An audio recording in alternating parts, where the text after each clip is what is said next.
Banking రంగము అనేది ఆర్థిక వ్యవస్థలో కీలక పాత్ర పోషిస్తుంది. ఎందుకంటే ఏ కార్యకలాపాలైనా అది ప్రాథమిక రంగం కావచ్చు, ద్వితీయ రంగం కావచ్చు, తృతీయ రంగం కావచ్చు, వ్యవసాయ రంగం కావచ్చు, పరిశ్రమ రంగం కావచ్చు, మిగతా ఏ రంగాలైనా కానీ బ్యాంకింగ్ వ్యవస్థ మీద ఆధారపడి ఉంటాయి. అది ఏ దేశమైనా కావచ్చు. అయితే బ్యాంకు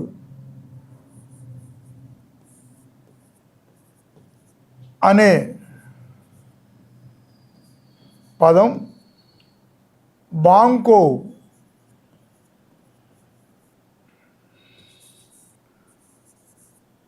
అనే పదము నుండి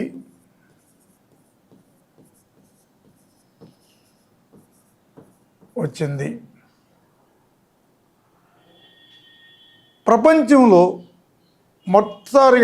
మొట్టమొదటిసారిగా ఏర్పడిన బ్యాంకు 1656 సంవత్సరంలో రిక్స్ బ్యాంక్.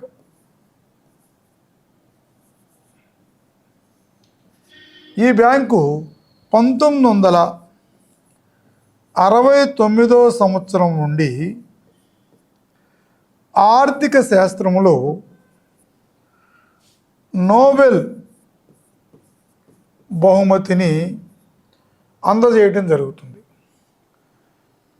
అంటే అటువంటింటే బ్యాంకు అనేది ఆర్థిక వ్యవస్థలో కీలక పాత్ర పోషిస్తుంది. కాబట్టి మనం చూసుకుంటే బ్రిటిష్ వారికి పూర్వమే భారతదేశంలో బ్యాంకింగ్ సెక్టార్ ఉండేది, కానీ వివిధ అంశాలలో ఉండేది అది.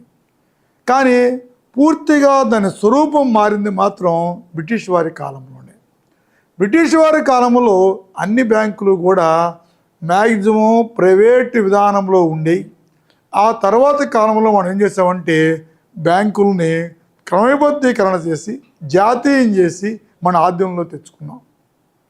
అయితే ఇక్కడ మనం గుర్తించాల్సిన అంశం ఏంటంటే యాక్చువల్గా బ్యాంకింగ్ అనేది ప్రపంచ దేశాల్లో అన్ని దేశాల్లోనే ఉన్నప్పుడు కూడా భారతదేశ బ్యాంకింగ్ వ్యవస్థ అనేది ప్రధానంగా ఇంగ్లాండ్ని పోలి ఉంటుంది. ఎందువల్లంటే ప్రపంచ దేశాలలో అన్ని దేశాలలో కన్నా బ్యాంకింగ్ రంగంలో ఇంగ్లాండ్ దేశంతో పాటు ఇటలీ దేశం కూడా అభివృద్ధి చెందింది. అటువంటి అంశాలను భారతదేశంలో అమలు చేయడం జరిగింది. ఎందువల్లంటే ఒకప్పుడు భారతదేశాన్ని బ్రిటిష్ ఇండియా అనేవాడు. బ్రిటిష్ వారు భారతదేశాన్ని పాలించారు. ఈ పాలించే క్రమంలో మనం ఏం చేసామంటే బ్యాంకింగ్ వ్యవస్థని మనం యాక్చువల్ చెప్పాలంటే అభివృద్ధి చేసుకుంటూ వచ్చాం. అయితే ఇక్కడ భారతదేశంలో అనేక అంశాలు చూసుకున్నప్పుడు ప్రధానంగా వివిధ అంశాలలో మనం ఆర్థిక వ్యవస్థను అభివృద్ధి చేయడం కోసం అనేక విధానాలను అమలు చేసుకుంటూ జనరల్ కాంపిటేటివ్ ఎగ్జామ్స్లో ఉన్నటువంటి అంశాలని బ్యాంక్ రంగంలో చర్చించడం జరిగింది. అయితే వీటిల్లో ప్రధాన అంశం ఏంటంటే బ్యాంకింగ్ వ్యవస్థను ఏ రకంగా అభివృద్ధి చేసామంటే స్వతంత్రం వచ్చిన తర్వాత మనకి సేవా రంగంలో దీనికి అధిక ప్రాముఖ్యతనిచ్చాం. ఎందువల్లంటే ఒక దేశం అభివృద్ధి చెందాలంటే ఆర్థిక వ్యవస్థలో క్రమబద్ధీకరణ కావాలి. క్రమబద్ధీకరణ అంటే అటువంటి అంటే ఈ క్రమబద్ధీకరణ ద్వారా అనేక వ్యవస్థలు అభివృద్ధి చెందుతాయి. అంటే ఇప్పుడు ఏం నేర్చుకోవాలంటే అసలు మనం అసలు బ్యాంకు అంటే ఏమిటి బ్యాంక్ అంటే ఒక మధ్యవర్తి.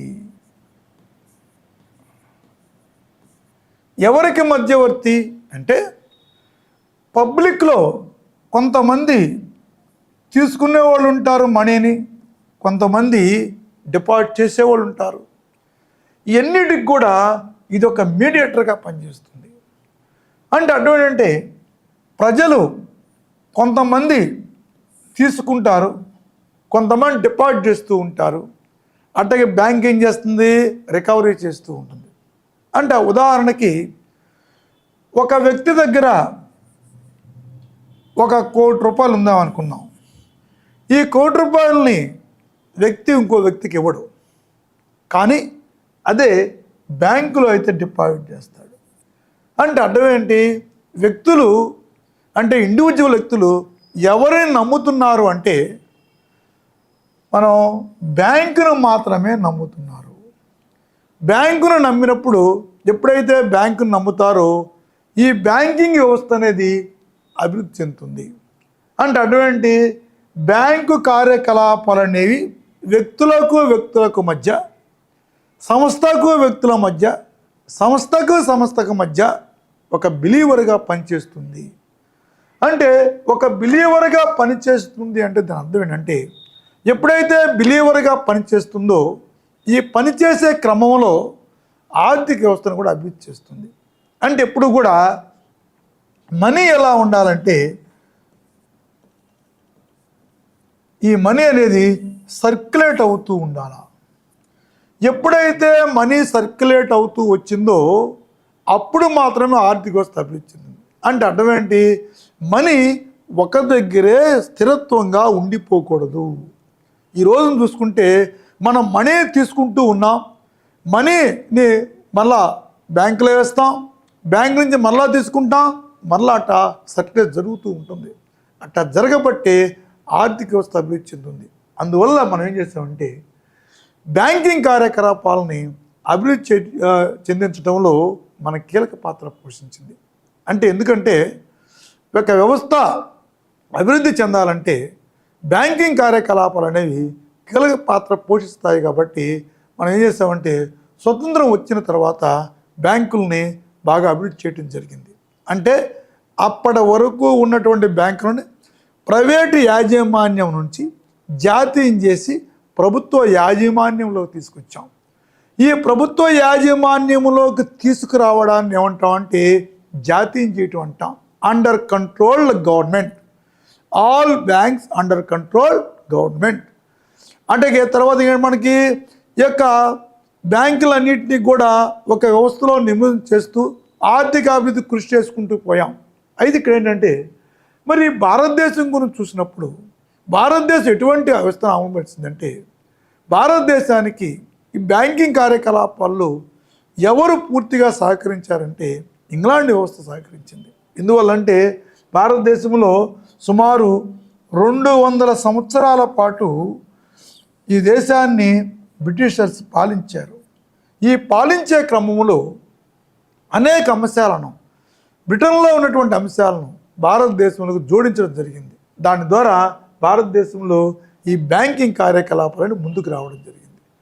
అయితే ఈ బ్యాంక్ కార్యకలాపాలు ముందుకు వచ్చినప్పుడు అయితే తర్వాత 1934లో మనకి ఏర్పడిన బ్యాంక్ ఏంటంటే కెనడా బ్యాంకు.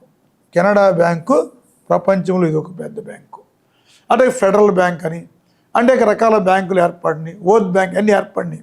కానీ జనరల్ కాంపిటేటివ్స్లో సైతంగా ఇచ్చేటువంటి ఎగ్జామ్స్ ఏంటంటే భారతదేశంలో బ్యాంక్ వ్యవస్థ గురించి ఎక్కువ అడుగుతూ ఉంటాడు. దాన్ని బట్టి మనం ఇప్పుడు ఏం చేద్దామంటే మరి భారతదేశంలో బ్యాంకింగ్ వ్యవస్థకు ఎవరు పునాది అంటే RBI, reserve bank of India. Reserve bank of India అని మనం ఏం చేసాం, దీన్ని ప్రభుత్వ ఆధీనంలోకి తీసుకొచ్చాం. అంటే అటువంటి జాతీయం చేశాం. ఇది ఇండిపెండెంట్గా పనిచేస్తుందే కానీ అది ప్రభుత్వ ఆధీనంలోనే ఉంటుంది. అయితే ఇక్కడ ఏంటంటే రిజర్వ్ బ్యాంక్ ఆఫ్ ఇండియా అనేది ఎప్పుడు ఎలా ఏర్పడింది, దీని యొక్క విధానం ఏంటంటే మనకి హిల్లింగ్టన్ కమిటీ సిఫార్సుల మేరకు మనం ఏం చేస్తామంటే ఈ యొక్క బ్యాంకుని 1934 మార్చి 1వ తేదీన చట్టం చేయటం జరిగింది. అంటే అర్థం ఏంటి, ఆర్బీఐ 1934 నాటికి దానికి ఉన్న బ్యాంక్ ఏంటంటే ఫెడరల్ బ్యాంక్ ఆఫ్ ఇండియా. ఇది దీనికి ఉన్న పేరు. 1934లో మనం ఏం చేసామంటే ఒక యాక్ట్ చట్టాన్ని తీసుకొచ్చి మార్చి 1వ తేదీన దీన్ని ఏం చేసాం మనం 1935 ఏప్రిల్ 1వ తేదీన ఏర్పాటు చేయడం జరిగింది. అంటే ఏర్పాటు చేయడం అంటే అర్థం ఏంటి? ఇక్కడి నుంచి మనం ఏమంటే ఆర్బీఐగా మనం నామకరణం చేశాము. Reserve bank of India. భారతదేశంలో అపెక్స్ బ్యాంకు ఏది అంటే మనం ఏం చెప్పాలి? Reserve bank of India. దీన్ని ఏమంటాం? సెంట్రల్ బ్యాంక్ అంటాం, లేదా అపెక్స్ బ్యాంక్ అంటాం. భారతదేశంలో రిజర్వ్ బ్యాంక్ ఆఫ్ ఇండియా ఐఎంఎఫ్కి ఏజెంట్గా పనిచేస్తుంది. ఏజెంట్గా పనిచేయటువంటి అర్థం అంటే ఒక బ్యాంకు ఏజెంట్గా పనిచేస్తుంది అంటే దాని అర్థం ఏంటంటే ఎప్పుడైతే ఏజెంట్గా పనిచేస్తుందో దాని ద్వారా మనకి అనేక ఆర్థిక కార్యకలాపాలను కంట్రోల్లో పెడుతుంది. మన ఇష్టం వచ్చినట్టుగా బ్యాంకు మందని చెప్పి మన ఇష్టం ఉన్నట్టు చేయడం కుదరదు. ఎందువల్లంటే భారతదేశంలో బ్యాంకింగ్ కార్యకలాపాల్లో వచ్చే మార్పులు ప్రపంచ ప్రభావం ఉంటాయి కాబట్టి మనం ఏజెంట్గా వ్యవహరిస్తాము. కొన్ని విషయాల్లో మనకి రిజర్వ్ బ్యాంకుకి ఐఎంఎఫ్ అనేది కొన్ని సజెషన్ చేస్తూ ఉంటుంది. దాన్ని బట్టి మనం ఏం చేసామంటే 1935లో దీన్ని ఏం చేసాం? మనం ఏర్పాటు చేయడం జరిగింది. అదే రకంగా 1949 జనవరి 1వ తేదీన మనం దీన్ని ఏం చేసాం? జాతీయించేసాము. జాతీయము అంటే అర్థం ఏంటంటే ఒకటే గుర్తుంచుకోవాలి, ఈ రోజు నుంచి మనకి కార్యకలాపాల మొత్తం కూడా ఒక చట్ట ప్రకారం జరుగుతాయి. మనం ఏం చేసాం? 1949 చట్టం అనేది కీలక పాత్ర పోషిస్తుంది. 1949 చట్టం ప్రకారమే ఆర్బీఐ అనేది పనిచేస్తుంది. రిజర్వ్ బ్యాంక్ ఆఫ్ ఇండియాకి కావాల్సిన అంశం ఏంటంటే ఆర్బీఐ అనేది కీలక పాత్ర పోషించడమే కాకుండా ఆర్థిక వ్యవస్థ నిర్మాణం చేస్తుంది.